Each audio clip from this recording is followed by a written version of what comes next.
లత్కోర్ మలిగా అని పేపర్ చూద్దాం. ఏం పేపర్ దీని పేరు? లత్కోర్ మలిగా అని పేపర్. ఇక్కడ మావాడు ఓ ముచ్చట రాగరా మీ గమ్మత్తున్నది ఇది. ఇగో ఇక్కడ సిందర్బాన్ నవీన్ పార్టీలు తెలంగాణ రాష్ట్రంలో 7,200 మంది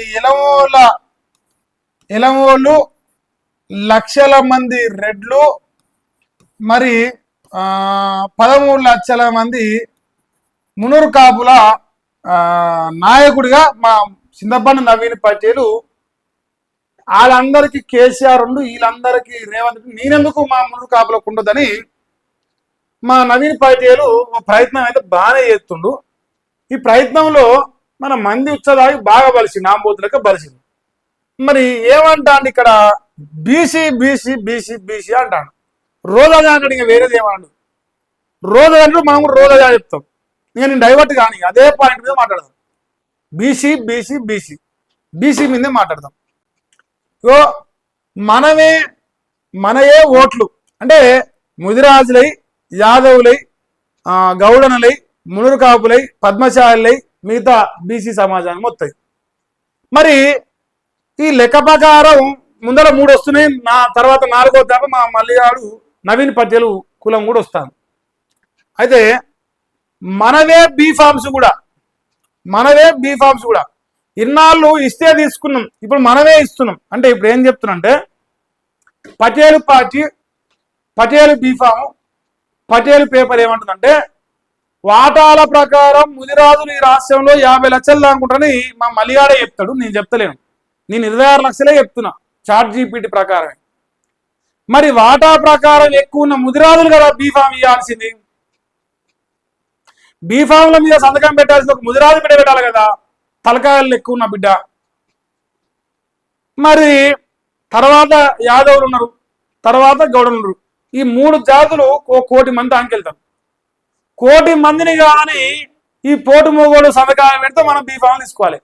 ఎలమైన బీఫామ్లు పెట్టిండు, రెడ్డి ద్వారా బీఫామ్లు పెట్టి ఇప్పుడు కాపు ద్వారా బీఫామ్లో సంతకం పెడతాను తప్ప ఇది అసలు సిద్ధమైన బీసీలో బీఫామ్ ఎట్లా అవుతుంది మల్లేష? అసలు సిద్ధమైన బీసీలో బీఫామ్ అంటే తలకాయలు ఎక్కువ ఉన్న ముదిరాజు బిడ్డ సంతకం పెట్టాలి దాని మీద. ఎవరా రెండ ఎమ్మెల్సీ మల్లేష చెప్పాల సమాధానం. దీనికి సమాధానం చెప్తే దేనికంటే సిద్ధం. నువ్వు రిపోర్ట్ కొట్టించిన రోజు నీకు ఇదే పేరు సాఫ్ట్ టైటిల్ అంటారు జనాలు. ఇక లేట సమాధానం కావాలి. అసలైన మార్పుకు నాంది ఇదే. ఏది? వెలమలకెళ్ళి రెడ్లకెళ్ళి మునూరు కాపు పదేళ్ళు చింతపండు నవీలు గుంజుకుంటానికి ఇదే ఏంది అసలైన మార్పు, అనువైన సమయం కూడా. ఇక ఆత్మగౌరవం, ఆధిపత్యం మధ్య పోటీ. ఆత్మగౌరవం ముదిరాజు, యాదవులు, గౌడన్లు, పద్మశాలు, మిగతా బీసీ సమాజాన్ని. ఆత్మగౌరవం దొంగిలిస్తున్న దొంగ చింతపండు నవీన్ పటేలు. చింతపండు నవీన్ పటేలే ఇప్పుడు ఆధిపత్యం చేస్తాడు, బీసీలలో ఆధిపత్యం చేస్తాడు చింతపండు నవీన్ పటేల్. నీదేంద్రపై ఆధిపత్యం మా పైన? తలకాయల ప్రకారం కదా మనం మాట్లాడవలసింది. తలకాయలు ఎక్కువ ఉన్న ముదిరాజు బిడ్డతోని, లేదంటే యాదవ్ బిడ్డతోని, లేదంటే గౌడ బిడ్డతోని చేపిస్తే బీఫామ్ సంతకం నువ్వు ఒప్పుకుంటుంది. మళ్ళీ నువ్వు కదే ఆధిపత్యం కదా. ఇలమైన చేసిన ఆధిపత్యం, రెడ్డైన చేసిన ఆధిపత్యం ఇప్పుడు కాపాయన చేస్తాడు. నేను అడిగే పాయింట్ లాజికా కాదా మీరు చెప్పురా? ఇవన్నీ అడుగుతా ఉంటే రిపోర్ట్లు వస్తాయి అంతే. దమ్ము లేదు కదా, సమాధానం లేదు కదా. మరి సబ్బండ బీసీ, ఎస్సీ, ఎస్టీ, మైనార్టీ వర్గాల సంఘటితమే మనకు శ్రీరామ లక్ష. ఎస్సీ దళిత బిడ్డలను ఎంత దుర్మార్గంగా తెచ్చిచ్చినవరా మల్లేష? వాళ్ళ ఉత్సదాగుతావా ఇప్పుడు? వాళ్ళ ఓట్లు కావాలన్నా ఇప్పుడు? సో మా మల్లేషు బీసీ, ఎస్సీ, ఎస్టీలు కాదు, ఎలమూల సోపతి, రెడ్డిల సోపతి చేస్తుండు. అంత దొరలే కదా, ఎలమ దొరలు, రెడ్డి దొరలు, మునూరు కాపు దొర ఎత్తాను అంతే సోపతి. దానికి సంబంధించి సాక్షి రేపు పొద్దున మేము ముందలేస్తా అంతేనా? బీసీ, ఎస్సీ, ఎస్టీ వర్గాల సంఘటిత ఉంటుందిగా, అది కాదు. రెడ్లు, వెలమలు, మునూరు కాపు పటేళ్ళ సంఘటితం ట్రై చేస్తాను. పేపర్ల వార్తలు వాళ్ళే రాస్తారు, పేపర్లు వాళ్ళకే అప్ప చెప్తారు, అంతా వాళ్ళకే. బీసీ ఏం లేదు, దొంగ లంగయుడు. నేను చూపిస్తా. రెడ్లు, వెలమల కోటలను బీటలు ఖాయమట. దొరికితే బాగుండరా మళ్ళీ నీ పని ఊరయ్యలా. వీడు మంచి పాయింట్ చెప్తాడు మావోడు, నేను చెప్తామంటేనే అది వస్తలేదు ఎందుకో మరి. వాట్సాప్ అప్డేట్ కాలేదే, కర్మ ఫలితాంది మళ్ళీ గారికి. అలా ఆ మున్సిపల్ ఎన్నికల ప్రచారంలో దూసుకుపోతున్న బీసీ పార్టీ కాదు ఇది, పటేల్ పార్టీ. ఇక పటేల్ రాజ్యాధికార పార్టీ ప్రజలు నీరాజనం పలుకుతున్నట్ట. ఏడా? యూట్యూబ్లో నీరాజనం, యూట్యూబ్లో పోటీ, యూట్యూబ్లో ప్రచారం, యూట్యూబ్ ముఖ్యమంత్రి రేపు. నీ సౌట్ అమ్మకం అని చెప్పి ఏదిరా మల్లేశా. ఇప్పుడు ఈడ బీసీల అంటివి, బీసీ పార్టీ అంటే ఇది బీసీ పార్టీ రా. ఒక జలమైన పార్టీ, ఒకటి రెడ్డి అయిన పార్టీ, ఒకరికి మునూరు పటేలు పార్టీకి అంతే. ఏడ ఉంది ఈడ బీసీ పార్టీ?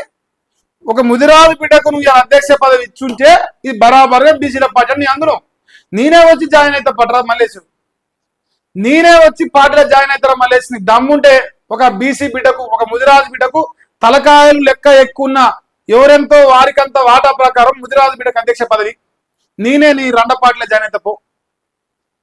బీసీ బిడ్డ చెప్తాను రా. నువ్వు అంటావు కదరా ఈ పార్టీ వాడు, ఆ పార్టీ, ఏ పార్టీ వాడు మల్లిగాని పార్టీ వాడు నాకు నేర్పుతానని చెప్తారేమో. మల్లిగాని పార్టీలో జాయిన్ అవుతా. అది ముదిరాజు బిడ్డ పార్టీ కావాలి కదరా. నా జాతికే వద్దు, నా జాతిని అడగా, తలకాయలు ఎక్కువ ఉన్న జాతికి అడుగుతున్నా నేను తప్ప. నువ్వన్న లెక్కేరా, మీ లెక్కేందో రా భయ్ అని అంటావు, ఎక్కిరిస్తావు కదా. మరి నీ లెక్కెంత, నువ్వెట్లా అవుతావు?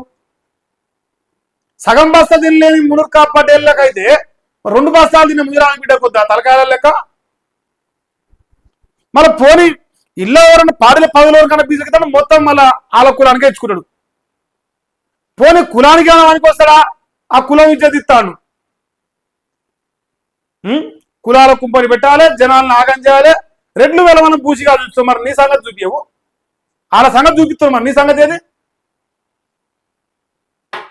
అబ్బో కొడుకో సినాలేదయ్యో నవీన్ పటేల్. మా నవీన్ పటేల్ ముచ్చట గట్టున్నది. ఇలా రోజు రాస్తాను ఇక ఆయన జోకుడే. ఇలా బీసీలు సామాజిక న్యాయం లేదు, బీసీల ఆత్మగౌరవం లేదు, బీసీల అధికారం లేదు, బీసీలో వాటా లేదు. మొత్తం పటేల్ పేపర్, పటేల్ వార్త, పటేల్ పార్టీ, పటేల్ బీఫామ్, పటేల్ సంతకం. ఎక్కడిది బీసీలీడా? దొంగ నా కొడుక. అది మా మలేషియా పటేల్. ఈడ మళ్ళా అందే 40% పేపర్ మళ్ళీ అందే వార్త, 40% వార్త. నువ్వు అంత పీకో మోహన్వా? ఎవరు నీ పాటలు ఎవరు లేడయ్యా? ఏడివైనా నీ ముఖమే. నీకు జేజాలు కొట్టాలి. ఇప్పుడు రెడ్డి ఆయన కొట్టినావు, ఎలమైన కొట్టి నీకు కొట్టాలి పటేల్కి. ఇప్పుడు జనాలు జేజాలు కొడతానికి నీ బీసీ పార్టీ లంగేసం వేయాలి. ఇప్పుడు నీ లంగా మోకాన చెప్పు సిగ్గిలేదురా నీకేమన్నా? సిగ్గి లేకుండా చెప్తున్నావు అయ్యా. ఇదేందో రాసిండు. ఇగో ఇక లేపుతాడు వీళ్ళని, ఇగో ఈయన లేపుతాడు. ఇప్పుడు కాంగ్రెస్ వ్యతిరేకంగా రాయమైతుంది. మరి నిన్నమన్నా ఒక్క వార్తరా కాంగ్రెస్ వ్యతిరేకంగా ఒక్క వార్త నుంచి ఉన్నాయి ఇంతవరకు. 2 ఏళ్ల పొద్దు అవుతాను. అందునా వద్దునా, ఉందునా పందునా, మళ్ళీ నా బతుకు అల్లకే అవుతుందేమో అని అదురుకుంటా బెదురుకుంటా చెప్తాను. చూస్తలేను నేను. లాంగా కోకులు తెలంగాణ రాష్ట్ర ప్రజలు మోసం చేసి 4 కోట్ల మంది కడుపులో మట్టికొచ్చి పొట్టకొచ్చి ఆ దొంగ కొడుకు లెక్క సంపాదించి బతారు. మీరు బతకారా? మీ పొట్టడం కోసం జనం పొట్టగొట్టి బతికే కొడుకులు బతకండ్రా? ఎంతమంది బాధపడుతున్నారు ఇలా కాంగ్రెస్ గవర్నమెంట్ వచ్చినాక.